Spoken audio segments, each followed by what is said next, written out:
Hello friends, welcome to my YouTube channel. તો આજે હું તમારી સાથે શેર કરીશ એવી રેસીપી કે જે તમે ક્યારેય બનાવીને નહીં ખાધી હોય. આપણે તેલની અંદર કાચા ચોખા નાખીને રેસીપી બનાવવાના છીએ.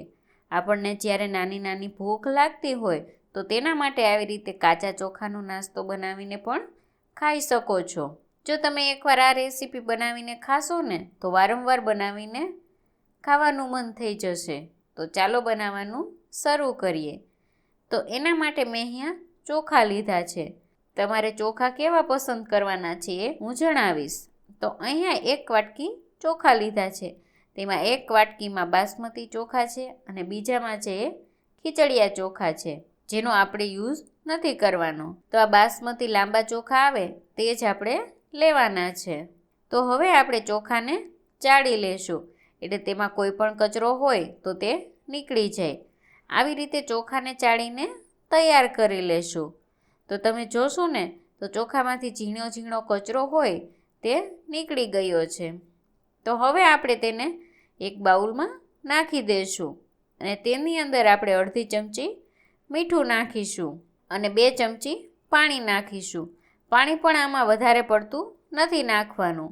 આને આપણે મિક્સ કરી લેશું. મિક્સ થઈ જાય એટલે તેને આપણે 10 મિનિટ માટે રેસ્ટ આપીશું. ચોખા છે એ બધું પાણી એબ્ઝોર્વ કરી લેશે ત્યાં સુધી આપણે ચોખાને એમ જ રહેવા દેવાના છે. તો હવે 10 મિનિટ થઈ ગઈ છે તો ચોખા પણ આપણા સાવ કોરા જેવા થઈ ગયા છે. તો આવી રીતે ચોખાને તૈયાર કરી લીધા છે. હવે આપણે તેલ ગરમ કરવા મૂકી દીધું હતું, તે પણ સરસ રીતે ગરમ થઈ ગયું છે. તો હવે આપણે એક ચોખાનો દાણો નાખીશું. જો તે ડાયરેક્ટ ઉપર આવી જાય તો પરફેક્ટ તેલ આવી ગયું છે, નહીંતર એવું થશે કે ચોખા તેલ પી જશે.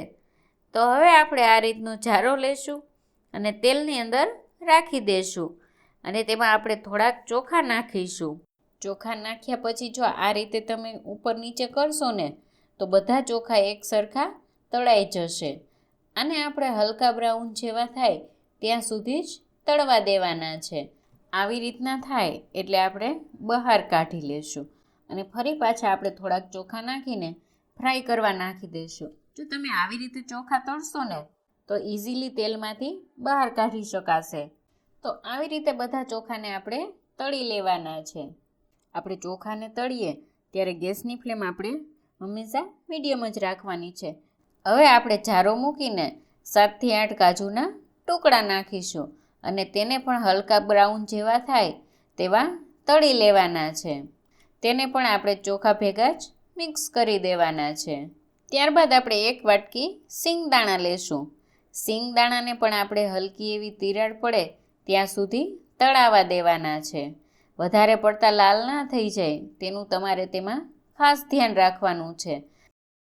ત્યારબાદ આપણે તીખાશ માટે મરચું લીધું છે, તેને પણ આપણે હલકું એવું ફ્રાય કરી લેવાનું છે. ત્યારબાદ આપણે 6 થી 7 મીઠા લીમડાના પાન ઉમેરીશું અને તેને પણ આપણે ફ્રાય કરી લેવાના છે.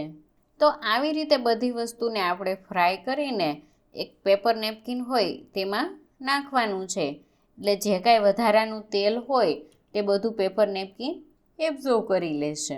હવે આ બધી વસ્તુ તળાઈ ગઈ છે તો તેને હવે આપણે એક બાઉલમાં કાઢી લેશું.